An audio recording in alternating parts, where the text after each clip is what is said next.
Move ahead with the service. Let me read from the Word of God, and that is from Philippians chapter 2, verse 9, 10, and 11. It says, "Therefore God exalted him to the highest place, and gave him the name that is above every name, that at the name of Jesus every knee should bow in heaven and on earth and under the earth, and every tongue acknowledge that Jesus Christ is Lord, to the glory of God the Father." Let me read it once again. "Therefore God exalted him to the highest place and gave him the name that is above every name, that at the name of Jesus every knee should bow in heaven and on earth and under the earth, and every tongue acknowledge that Jesus Christ is Lord, to the glory of God the Father." So we gathered here this morning to praise and to worship this holy God, to worship Jesus. His name is above every other name, and there is no other name like him. So at this time, let us all rise up from our seats. We'll dedicate this time to the Lord. The Holy Spirit is here with us. We will invite the Holy Spirit in our hearts. We will not be distracted. We will not look to the right or to the left, but we will just keep our focus on Jesus, the King of Kings and the Lord of Lords, because he deserves all the glory. Let us all pray together. Oh Lord, our Heavenly Father, we come before you this morning, Lord. We just want to say thank you, Lord Jesus, for giving us this beautiful day, Lord Jesus, that we can come here as your children, Lord, to praise and to worship your holy name, Lord Jesus. The name that is above every other name. That at the mention of your name, Jesus, every knee will bow and every tongue will confess that you are Lord. We just want to say thank you, Jesus, for giving us this privilege to praise and to worship your holy name. This privilege, Lord, that we can hear from your word what you have in store for us this morning, Lord Jesus. Bless each and every one of us present here, Lord. Your Holy Spirit is here with us. We invite your Holy Spirit to fill our hearts. We invite your Holy Spirit to speak to us this morning, whatever you want to speak to us this morning, Lord Jesus. Oh, we invite your presence in this place, Lord. We just want to say thank you, Lord Jesus. Thank you, Lord. All this we ask and we pray in your holy name. Amen, amen, amen.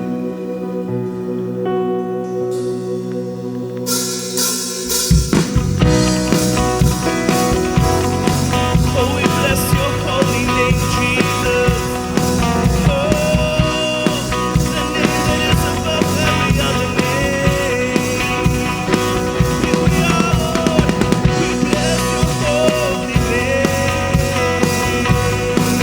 Jesus, there is no one like you, God. Oh, we sing, blessed be your name. Blessed be your name, a land that is plentiful, where streams of abundance flow. Blessed be your name. Blessed be your name, when found in the desert place, or walk through the wilderness. Blessed be your name. Every blessing, Lord, and every blessing you pour out, I'll turn back to praise. When the darkness closes in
blessing you pour out, I'll turn back to praise. When the darkness closes in, Lord, still I will sing every blessing, Lord. And every blessing you pour out, I'll turn back to praise. When the darkness closes in, Lord, still I will say, blessed be the name of the Lord. Blessed be your name, Jesus. Blessed be the name of the Lord. Blessed be your glorious name. Oh, blessed be the name of the Lord. Blessed be your name. Oh, we bless your name of the Lord. Blessed be your glory. Oh, we sing, blessed be your name of the Lord. Oh, we bless your holy name. You deserve the highest praise. Glory. One more time we say, blessed be the name of the Lord. Blessed be your name, Jesus. Oh, blessed be the name of the Lord. Blessed be your glorious name. Oh, we bless your name, Jesus. Oh, your name is above every other name. That at the mention of your name, every knee will bow, every tongue will confess that you are Lord. Oh, Jesus. Oh, blessed be the name of the Lord. Blessed be your name. Oh, let us bless the name of the Lord this morning.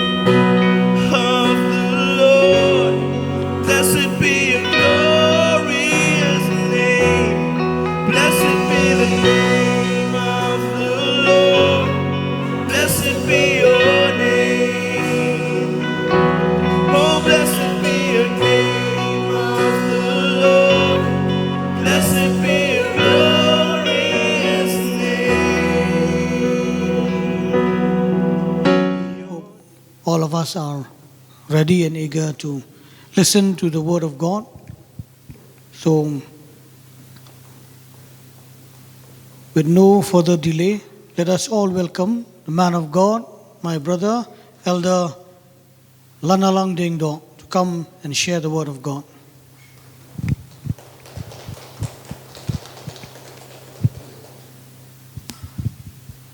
Thank you, Pastor.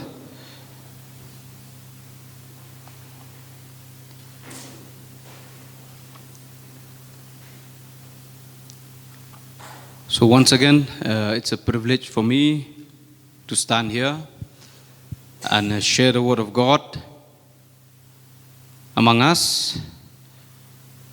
And I would also like to welcome those who are watching through various platforms in this social media. And without much further ado, let us just go to the Lord in prayer and allow Him to to touch us with His Word and to bless us with His Word. Father, we come before you in the name of Jesus. We thank you, Lord, that you are here with us, Lord. You have promised in your Word that where there are two or three are gathered together in your name, you are in the midst of them, Lord. Lord, your presence is with us. And we thank you, Lord, that you will bless us through your word, Lord, and you will speak to us through your word, because your word is truth, Lord. And Lord, cleanse us with the washing of the water of the word, Lord. And as we listen to your word, Lord, let us be changed, let us be challenged, let us be motivated to serve you, to commit to you more and more, Lord, with each passing day of our life. Holy Spirit, we welcome you once again. This is your time. This is your hour. You take control of this time, Lord, and speak to each and every one of us, Lord. Open the eyes of our spirits and open the ears, open our spiritual ears, our minds, Lord. Open our hearts. Let our hearts be soft towards your word, Lord.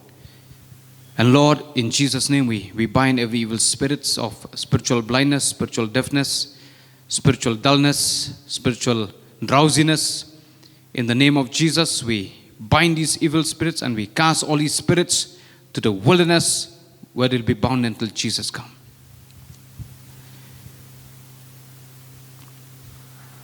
And Lord, we ask you to take over this time, Lord. In Jesus' name, amen. Amen. Hallelujah.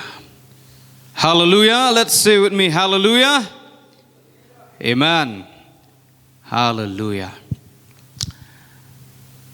So, let us turn with me to the Word of God. The letter of Paul to the Romans, chapter 1, verse 1.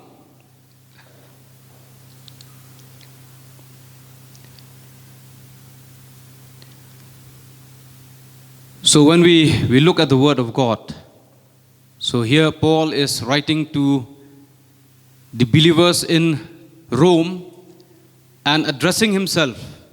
Okay, let me read. Paul, a servant of Christ Jesus, called to be an apostle and set apart for the gospel of God. So Paul, a servant of Christ Jesus. So here, when we look at the Greek translation of, when we look at the original Greek, the word servant means doulos, D-O-U-L-O-S, doulos, means a bond servant, a slave. Some translations, they write, Paul, a bond servant of Christ Jesus, or Paul, a slave of Christ Jesus.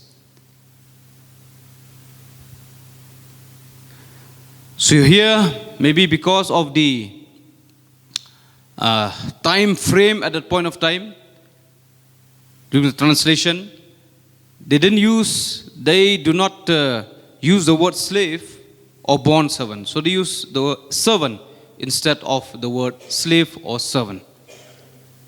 Because slavery was looked down upon, was not a slave was not a very, popular word at that point of time.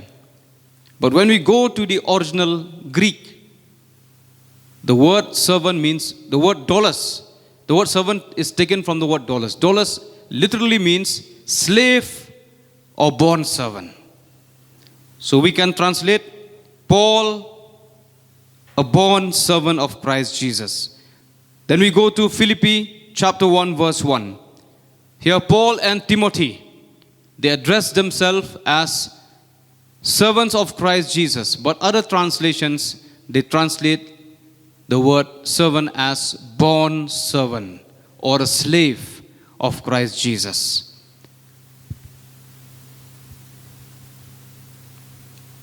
Slave of Christ Jesus. Again, we see from James 1:1, 2 Peter 1:1, James, a servant of God. 2 Peter 1:1. Simon Peter, a servant and apostle of Christ Jesus. Jesus Christ. You see?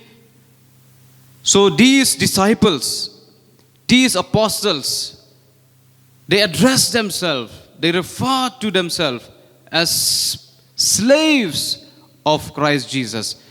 Servants or bond servants of Christ, of God. In our relationship with God, there are many aspects to our relationship with God. We are called sons and daughters of God.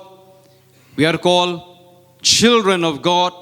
We are called friends of God, friends of Jesus. But we should never forget that we are also slaves of Jesus. Slaves of Jesus. So again, I come back to the word doulos. Doulos means slave. It is a Greek word that literally translates to slave or bondman or bondsman. What does this word signifies? This dollars, what does this word signifies? This word signifies complete submission or obedience. When we use the word dollars, we cannot separate dollars from the word Lord. If there's a slave, there must be a Lord, there must be a master. So linking the two,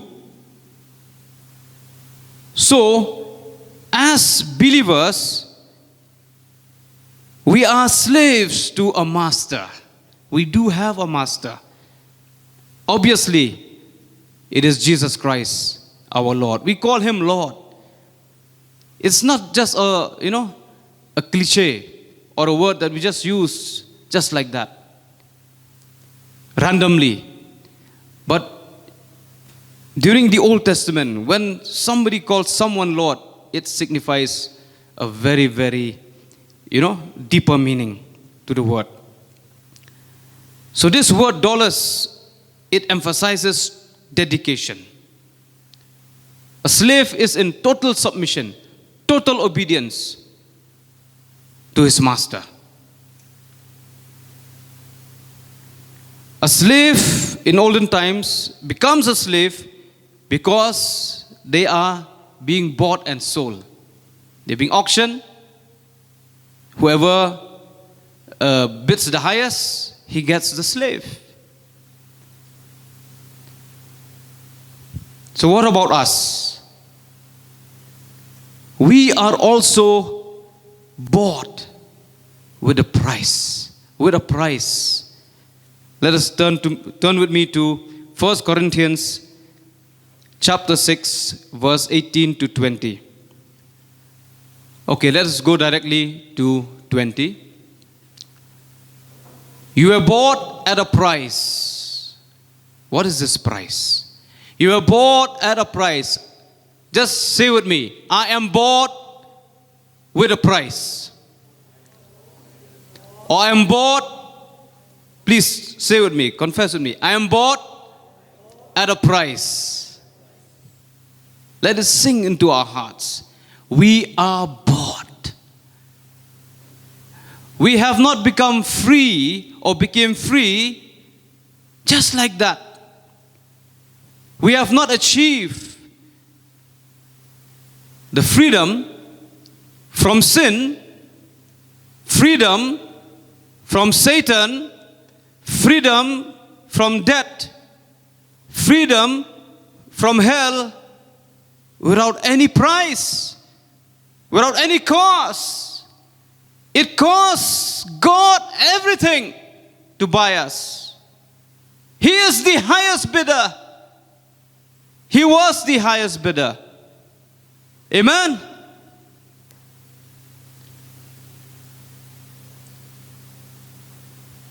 Salvation is free to us, but it costs God everything.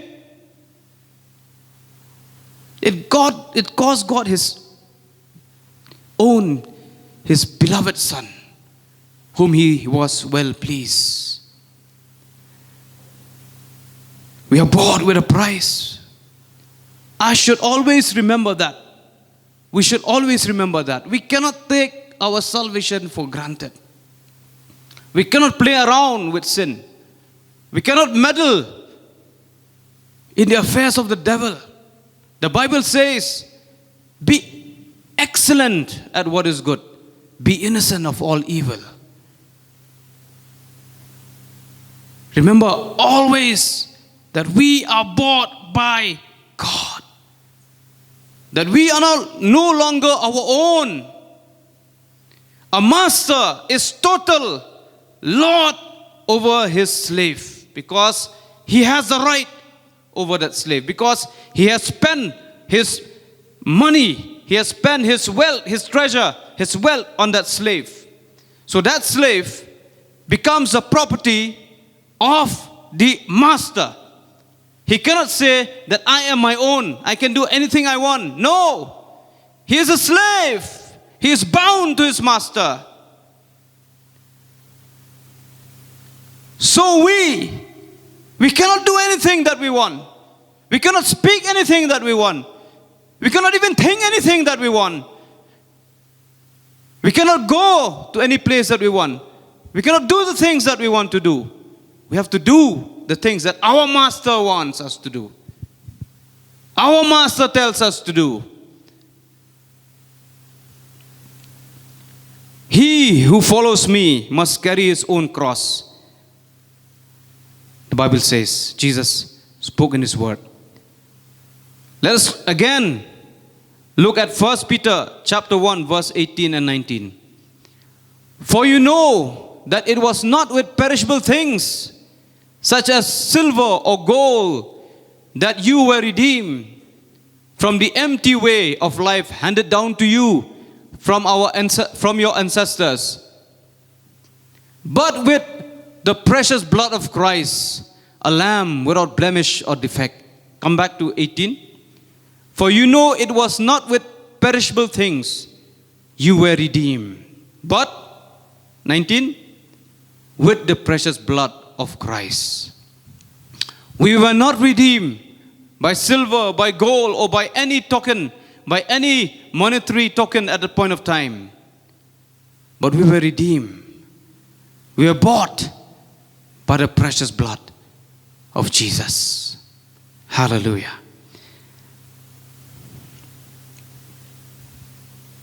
So we are slaves of the Lord. I am a slave of the Lord.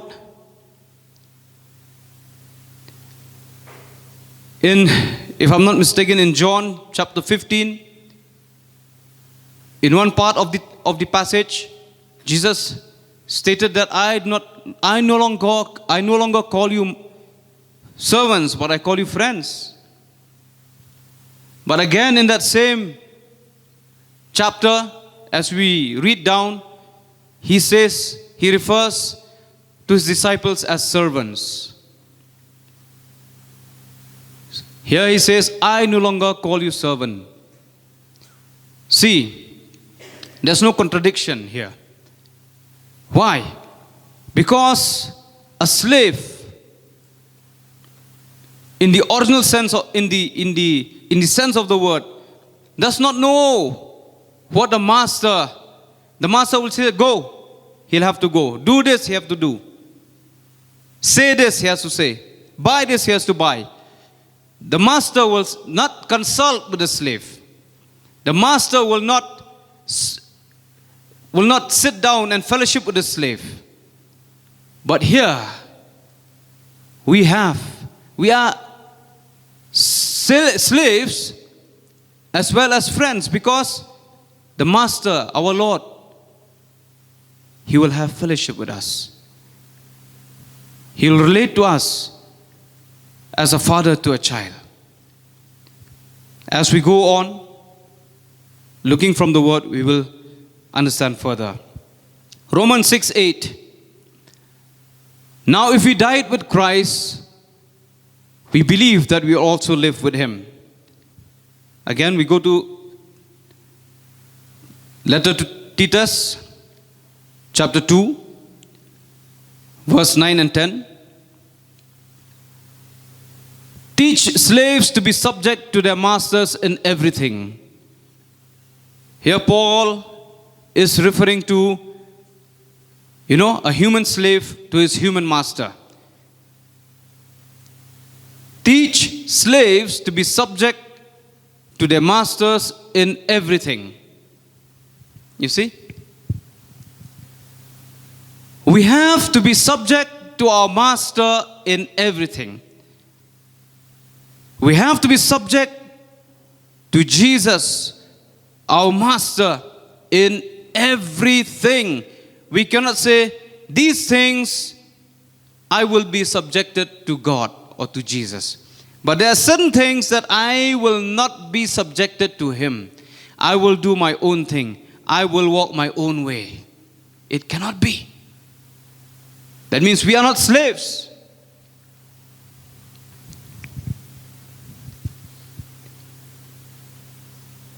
Exodus chapter 21, there are many verses. I'll have to run quickly. I don't know what's the time. Exodus chapter 21, verse 2 to 6. So this was the context of a slave during the time of the Exodus, during the time of Moses. If you buy a Hebrew servant, actually it's a slave. The word is slave. He is to serve you for 6 years, but in the 7th year, he shall go free without paying anything. If he comes alone, he is to go free alone. But if he has a wife, when he comes, she is to go with him. So wife has to go with a slave. If his master gives him a wife and she bears him sons or daughters, the woman and her children shall belong to her master, and only the man shall go free. But if the servant declares, I love my master and my wife and my children, and do not want to go free, then his master must take him before the judges. He shall take him to the door or the doorpost and pierce his ear with an awl. Then he will be his servant for life. They are called bondservant. He will be a servant or a slave to the master for life out of his own free will. Actually, this slave in Exodus chapter 21, he has the freedom to go away from his master. The master has no right over this slave. He has every right to go away. But because the slave does not want to go away from the master, does not want to leave the master, does not want to leave his wife, does not want to leave his children, he has developed that love, that affinity, that relationship with the master. He does not want to go away. So by his own free will, he comes back to the master and says, I do not want to leave you. I will serve you for the rest of my life. And that was made into, that was, rather I'll say in this line, his ear, let's go back. What is the sign of being a bondservant? His ear was pierced. He shall take him to the door or the doorpost and pierce his ear with an awl.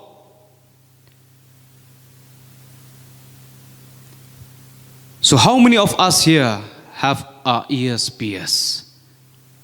I'm not saying literally that we go and start piercing our ear. Go to the doorpost of a house and start piercing our ear. But this has a spiritual meaning. Jesus told his disciples at one point of time. Many disciples, when they heard the teachings of Jesus, they said that this teaching is too hard. This teaching is too hard. Many left him. Many disciples, many followers of Jesus left him. And he turned to the 12 disciples. He said, you also, you want to leave? You are free to go.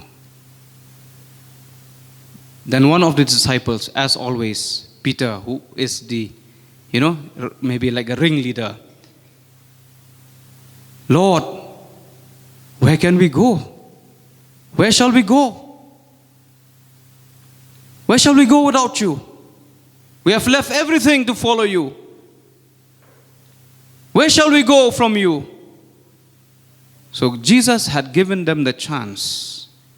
Maybe, though I have chosen you, I've selected you, I've identified you, I've handpicked you to be my apostles, but you are free to go if you want to go.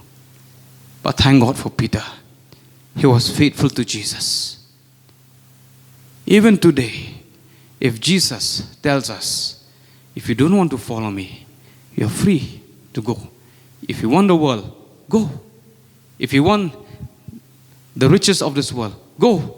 If you want the pleasures of this world, you can go. what will be our response? My response will be, Lord, I want to be your slave for the rest of my life. Take my ear, Lord, and pierce it with an awl in the doorpost.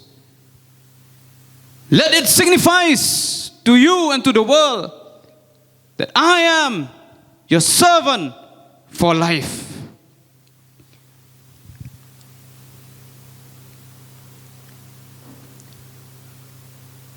Romans chapter 6, verse 22. But now that you have been set free from sin and have become slaves of God, again, this word. We have been set free from sin, but we have become slaves of God. And when we become slaves of God, we reap the benefit of holiness, and the result is eternal life. So when we are called to be slaves of the Most High God, to do His bidding, to be submissive to His will, to do what He wants us to do, to go where He wants us to go, to speak to whom He wants us to speak, we reap and we live lives that are pleasing to Him. We don't meddle around with sin. We don't meddle around with the things of this world. We don't experiment with sin. We reap holiness, and the result is eternal life. A slave cannot be his own master. I thank the Lord that I became His slave many years back.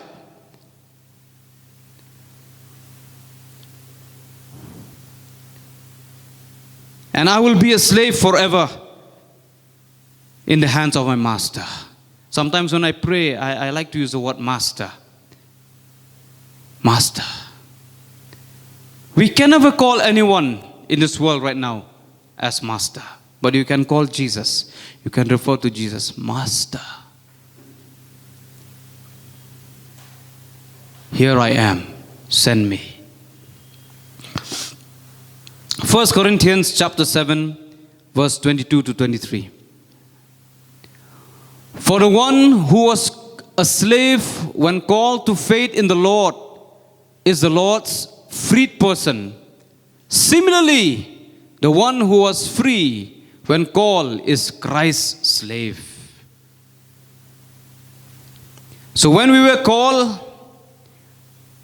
from the world, from the kingdom of darkness into the kingdom of light, we were free. We were not slaves of anyone. Not even our parents consider us as slaves. Not even our teacher, our principal, our headmaster, headmistress consider us as slaves. So we are free people.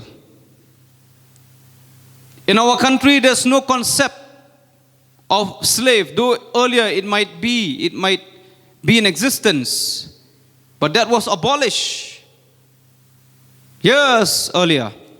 So when we came to Christ, we are free people. Free in the sense that we are not slaves in the literal sense of the word. But when we came to Christ, we became the slaves of Jesus.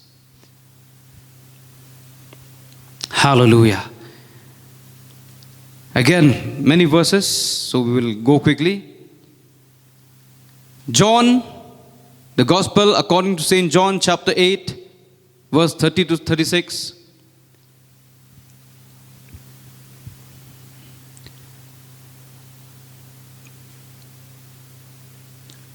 To the Jews who had believed Him, Jesus said, if you hold to my teaching, you are really my disciples. Then you will know the truth, and the truth will set you free. They answered Him, we are Abraham's descendants and have never been slaves of anyone. How can you say that we shall be set free? Jesus replied, "Very truly I tell you, everyone who sins is a slave to sin. Everyone who practices sin is a slave to that sin."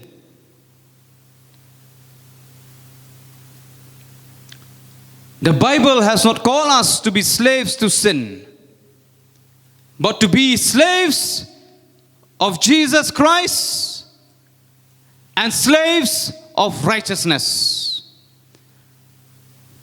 Everyone who practices sin is a slave of sin.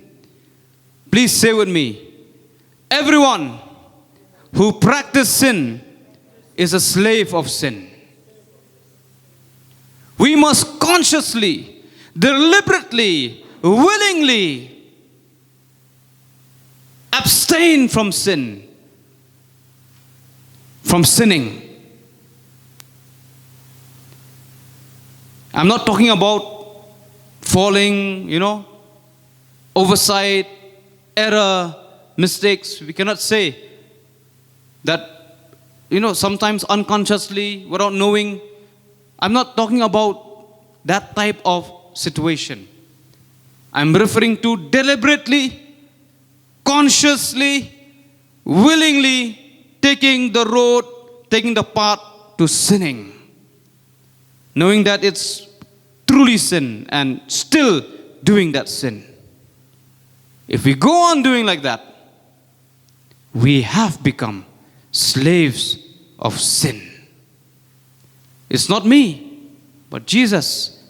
In some other translations, it is written, "He who practices sin is a slave of sin."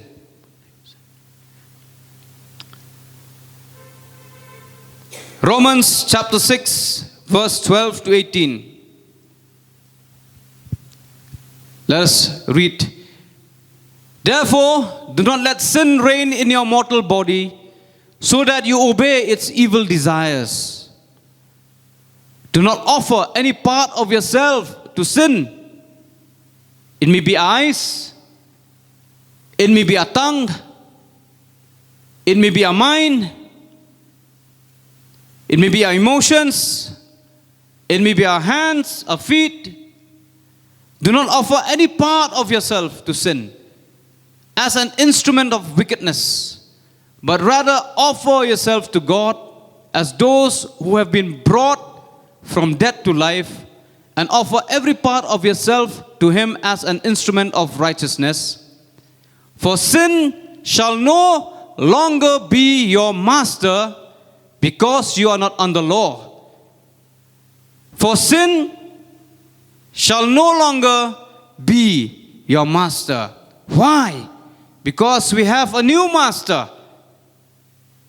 We have a new Lord, and His name is Jesus. Next.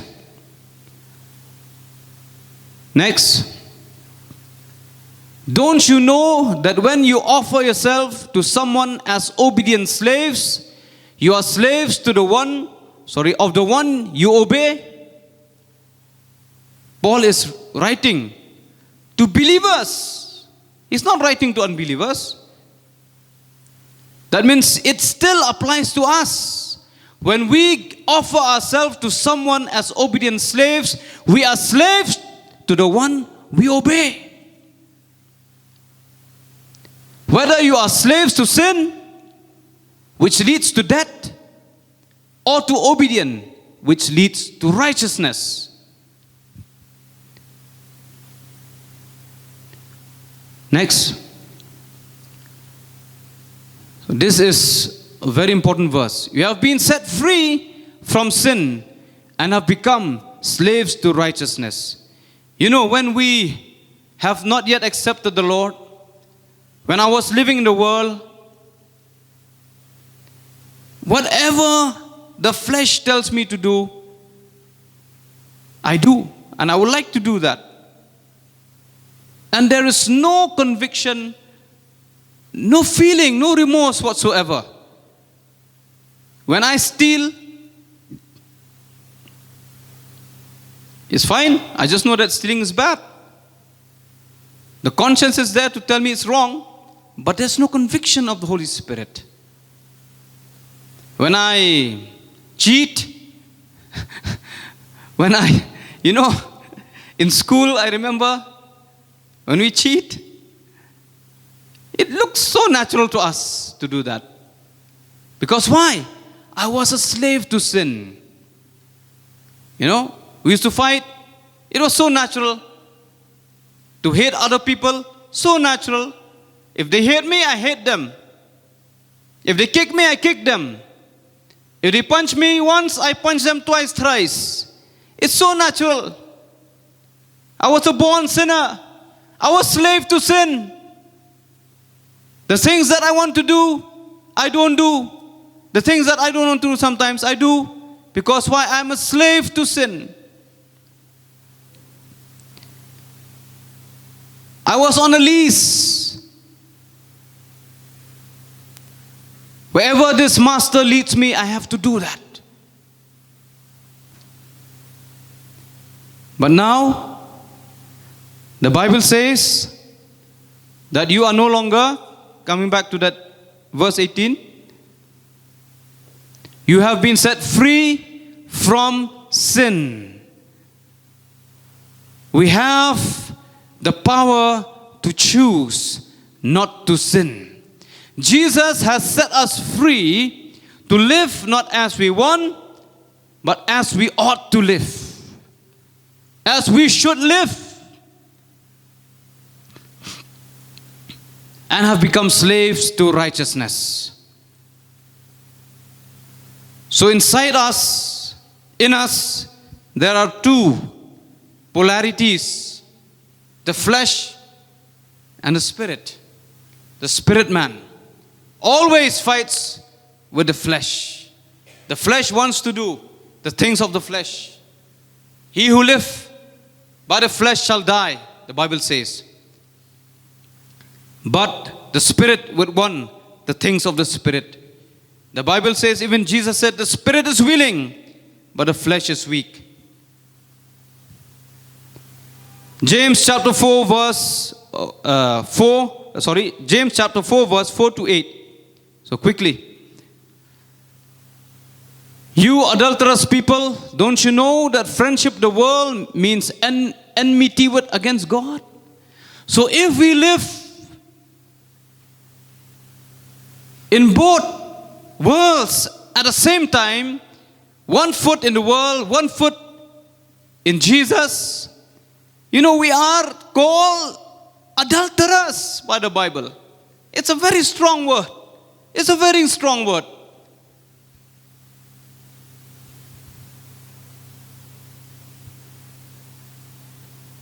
Adulterers. If we love the world, if we are friends with the world, we cannot be friends with God at the same time. We are adulterers. Sometimes the Bible uses words which are very harsh. God hates sin so much. He hates sin so much that Jesus had to come and die for us, to save us from our sins. His name shall be called Jesus, for he shall save his people from their sins.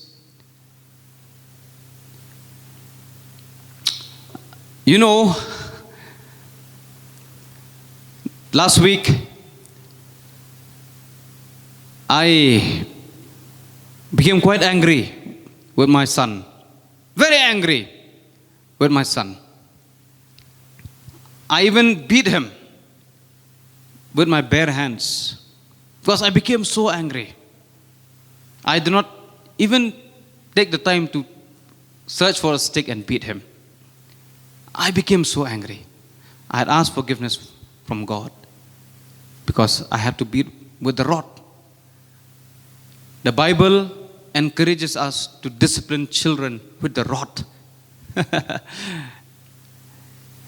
Discipline. So that they'll not become, they'll glorify. They'll Okay, if you read, that's another topic. Then I realized, because I beat him because not for that he has done something against me, but I fear for him. I care about him. So I believe God hates sin not because just for the sake of it, just because sin is bad. No. I realize that God hates sin because He does not want sin to destroy us. God hates sin so much because He loves us so much. It's very ironic. God loves us so much that He knows that if we continue with sin, if we live in sin, it will ultimately destroy us. He does not want His children to be destroyed. That's why He hates sin. And that's why He has to punish sin. He has to punish us. But Jesus stood in the way. That's why He punished Jesus, so that we can be free from sin.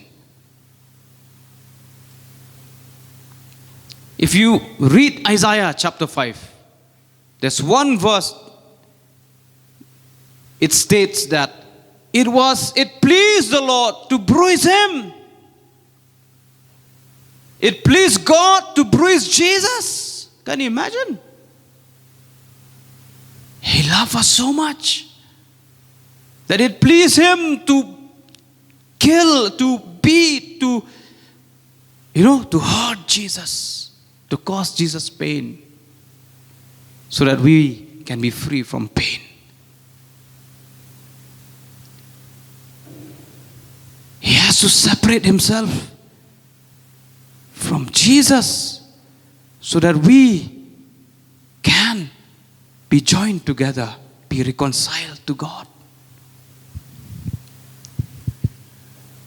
God hates sin so much.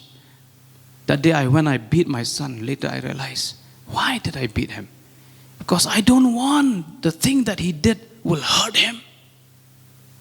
I fear for him, I feel for him, I care about him so much.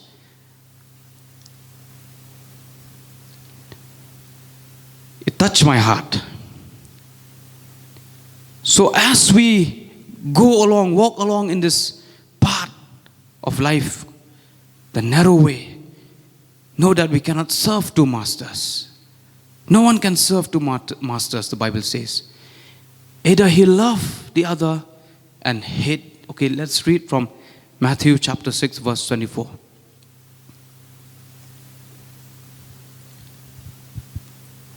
No one can serve two masters. Who said these words? It was Jesus. Jesus knows everything. No one can serve two masters. Either you will hate the one and love the other, or you will be devoted to the one and despise the other. You cannot serve both God and money.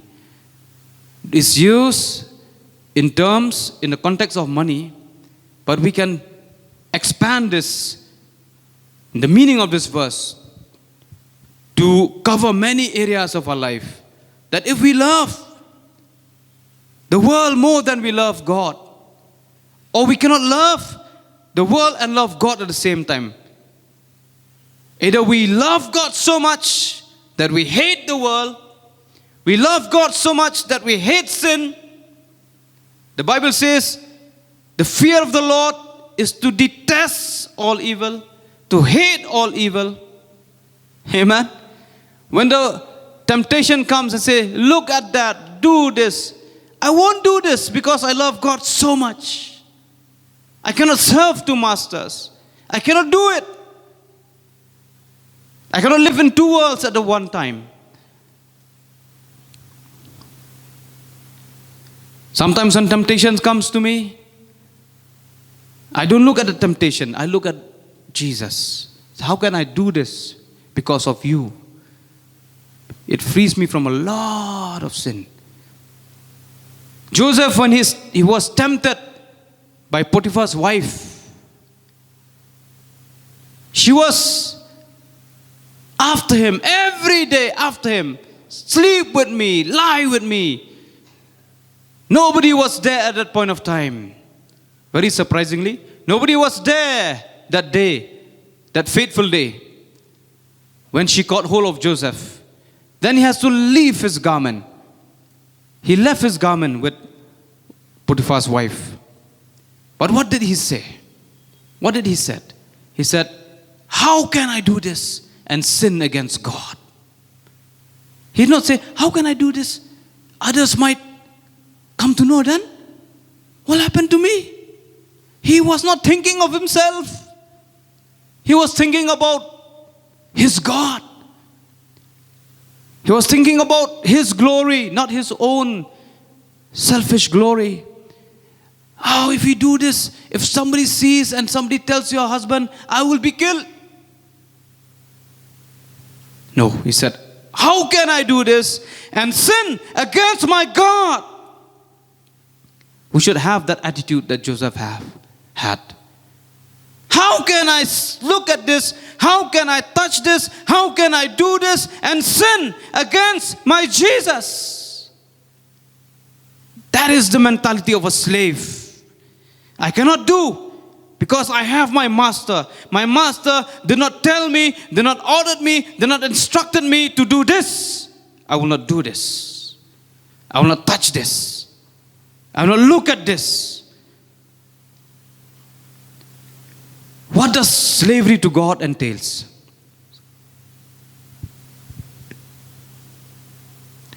What does slavery to God entails? What does it mean to be a slave to God?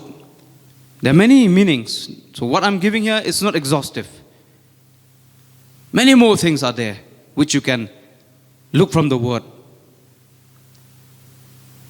So as a slave, live his whole life to please his master. So we also should live life to please our master. 2 Corinthians chapter 5. Okay, first of all, we belong to God. Let us look at that. We belong to God. We are slaves of God. We belong to him. Psalm 100 chapter 3. Psalm 100 verse 3. Know that the Lord is God. It is he who made us and we are his. We are his people, the sheep of his pasture. So we belong to God. We are not our own. We are sheep of his pasture. Wherever the shepherd leads, the sheep will follow. Wherever my sheep will know my voice, said Jesus. So wherever Jesus said, the sheep will follow. Romans chapter 14 verse 8. Many verses. Romans chapter 14 verse 8.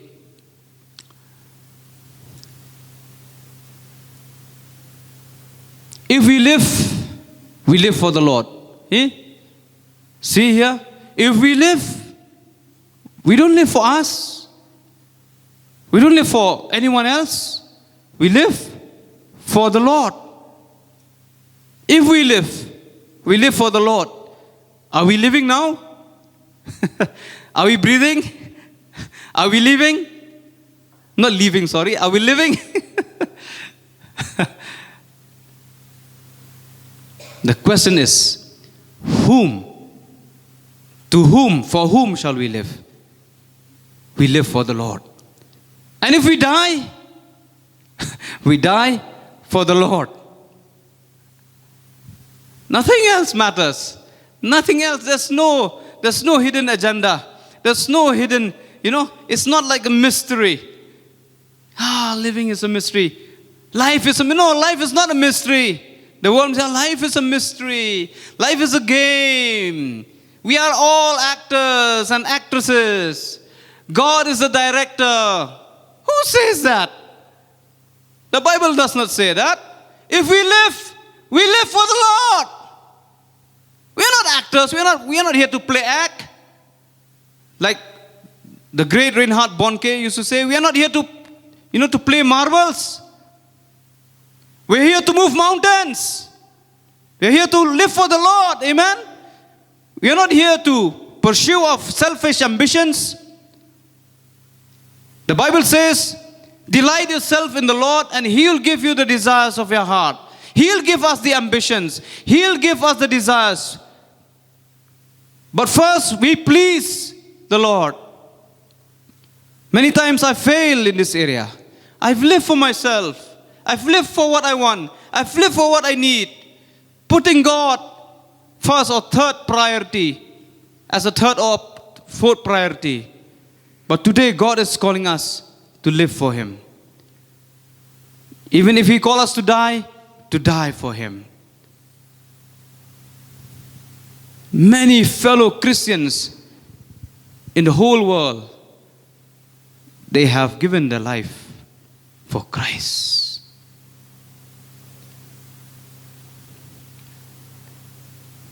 Next, Galatians chapter 2 verse 20. I have been crucified with Christ and I no longer live. Oh, they say, you know, Conte Pastor used to say, I will never die. But that I is crucified with Christ. That the devil said, I will go. I will be like the Most High. But here, Paul said, that capital I, have been crucified with Christ. Hallelujah. Oh, we have been crucified with Christ. That I, capital I, will no longer live. Sometimes I am easily offended. I, capital I. When people say something bad, I'm easily offended because why? That my ego, my self-importance, my self-pride, self-pity, I'm neglected, I'm rejected, But Christ lives in me. See? Christ lives in me now. Next. 2 Corinthians chapter 2 verse 20. 2 Corinthians chapter 5 verse 9. Living a life to please our Master. So we make it our goal to please Him. Amen? Let us make our goal every day we wake up, every day we open our eyes. Lord, every day we pray. I'll not say open eyes, sometimes we may forget.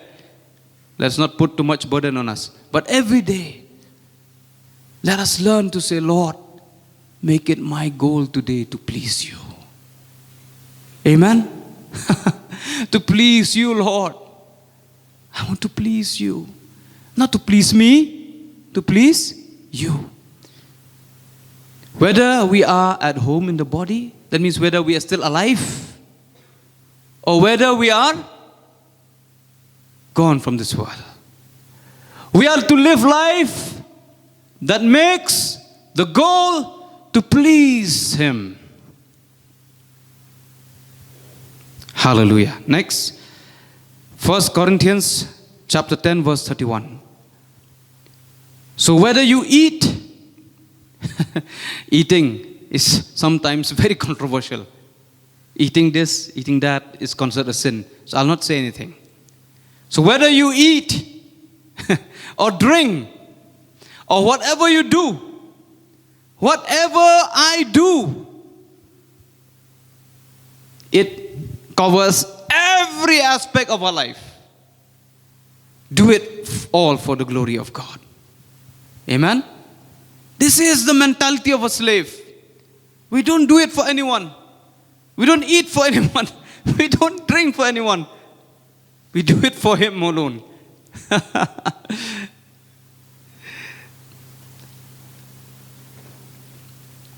Sometimes things that we feel that we should not be consumed. So I had asked my friend, if you say that you don't believe that this is a sin, what you're doing, what you are consuming, before you consume this item, kindly pray over it. Kindly consecrate it and start consuming. I cannot do that. Then why you cannot do that, I asked. So that is your answer, I told him. So do it for the glory of God. living to serve Him. Okay, one verse only.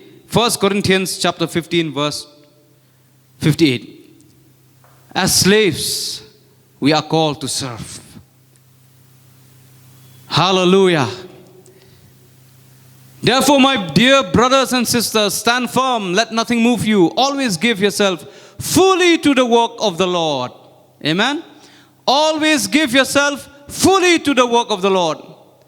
If you have to clean the church, clean it fully to the Lord. If you have to take the offering, take it fully to the glory of God. If you have to do anything, the church tells you, the leadership tells you, do it for the glory of God. Amen? Do it unto the Lord. Because you know that your labor in the Lord is not in vain. Hallelujah. The sacrifices we make, this is why Jesus called us friend. Because as slaves, they will not benefit. But we, as slaves of God, we benefit. Because your labor in the Lord is not in vain. When it's not in vain means there's some benefits. When we go to heaven, we will be astonished. What did I do? What is this, Lord? No, this is when you give cold water to one man or woman of God. Really? Sometimes, no, when people give, I'm really shocked. Oh, no, please. Sometimes when they give us gifts, because we didn't expect, we just do it for the Lord. Amen? Let the Lord decide what we will get. Hallelujah. Then doing the will of God. Ephesians chapter 6 verse 6. Ephesians chapter 6 verse 6. Doing the will of God. Obey them not only to win their favor when their eye is on you, but as slaves of Christ, doing the will of God from your heart. Amen. When the leadership of the church tells us to do something, because here, when their eye is on you, do it from, not from your heart. Do it from your heart.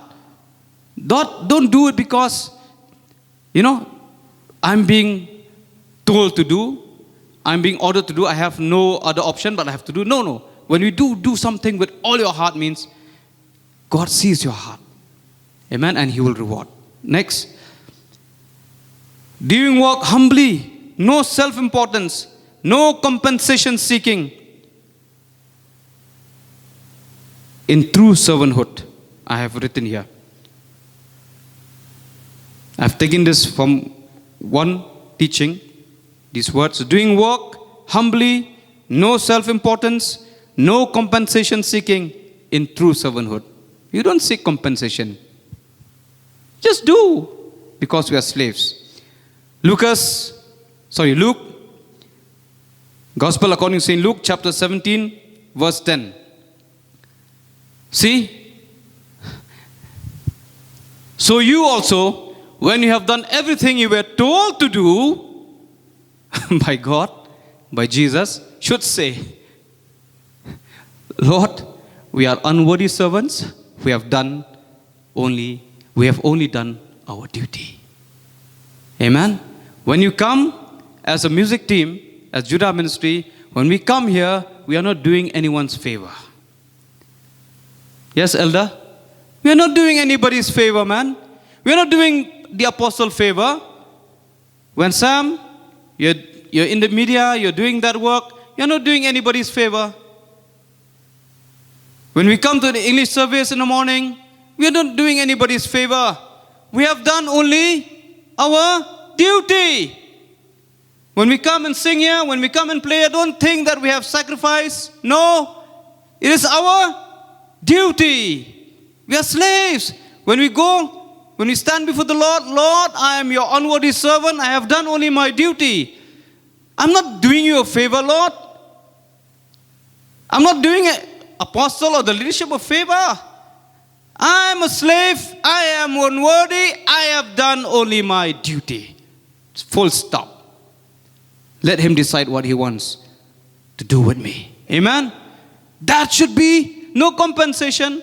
We don't want anyone to place medal on us. You have sacrificed so much. Oh, I really appreciate. Forget appreciation.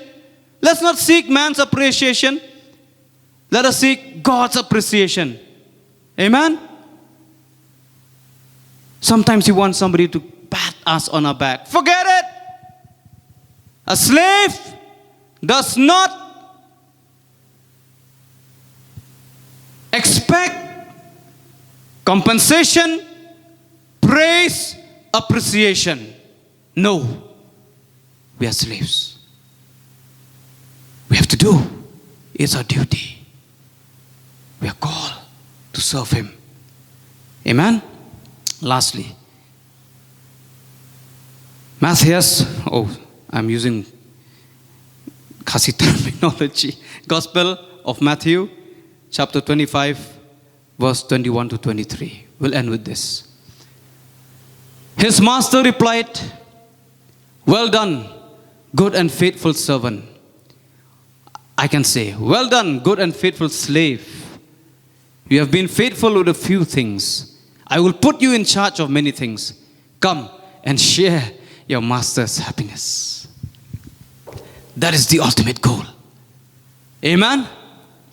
23. His master replied, "Well done, good and faithful servant.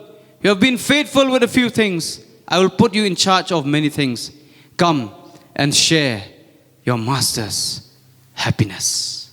One day, being a slave here, we will share our master's happiness.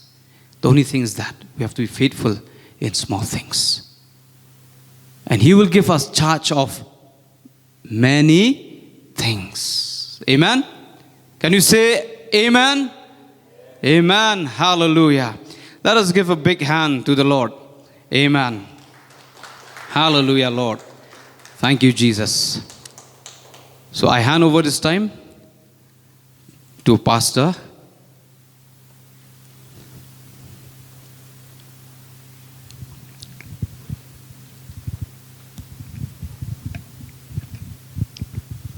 Hallelujah. Let us all rise up as we contemplate this message. Truly, truly, truly, we should not think, yes, do we have to think of ourselves. Many things to think about ourselves. But this one aspect that has been shared to us today. God is our master. Jesus is our Lord. We are His servant. So let that sink into us. And as slave, as He has already expounded, let us do the thing that pleases our master. Amen. Let us ask God to help us in life to really, really do what He pleases, or do what makes Him happy, what brings Him joy. And we already know we have the Bible with us, we have His Word with us, and everything is written down in the Word of God. That is God's will for us. That is God's desire for us. How we should walk, how we should talk, how we should think. So that is our main purpose in life. Amen. Thank you, Elder. Thank you for that wonderful message. Let us look to God and ask for His help as we embark on this journey as slaves to Him, to obey Him wholeheartedly, to love Him supremely. Let us ask for His help through the Holy Spirit. He will give us.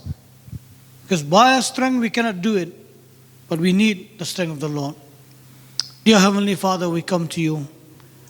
Yes, we thank You, Lord, that You have spoken to us, O God.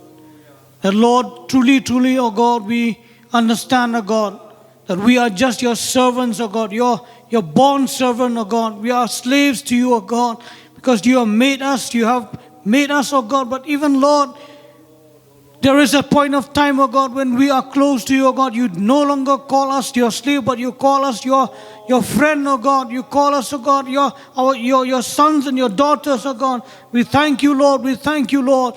The Lord, our union with you, oh God, our connection with you, oh God, Lord, has made us, oh God, unworthy, oh God, before, but now worthy of your great name, oh God, attached to us, oh God. Lord, we thank you, we thank you, we thank you, Lord. Even as we live this life, oh God, here or not, oh God, I ask you, Lord, give us the strength, oh God, to fulfill, oh God. These are the things, oh God, that you have given us to do, oh God. There are many things, oh God, that we cannot do by our own strength, oh God. We cannot live, oh God. We cannot take this burden, oh God, by our own strength, oh God. But Lord, I ask you, Lord, give us the strength, oh God, to fulfill, oh God, the things that you want from us, oh God.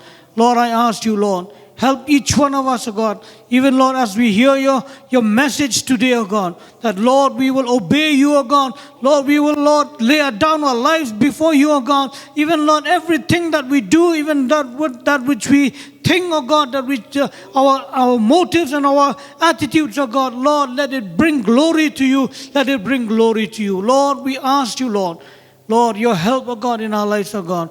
Through your Holy Spirit, empower us, oh God, to live that kind of life, oh God, that is, Lord, that you will say, oh God, well done, thou my faithful and good servant. Lord, we will, that's the ultimate goal for us, oh God, to live a life that is pleasing to you, pleasing to you, pleasing to you, oh God. Help each one of us, oh God, as we listen to this message, oh God, today, oh God. Lord, even, Lord, I pray, oh God, for each one of us, oh God, even to those, oh God, who are watching us to the online medium, oh God. Lord, I ask them, oh God, even, Lord, to dedicate our lives, oh God, to you, oh God, to live a life worthy of your calling, oh God, worthy of your name, oh God. Thank you, Lord, for speaking to us today, oh God. Thank you, oh God, for even, Lord, granting us, oh God, that grace, oh God, even that anointing, oh God, even the power, oh God, to live that kind of life for you, oh God.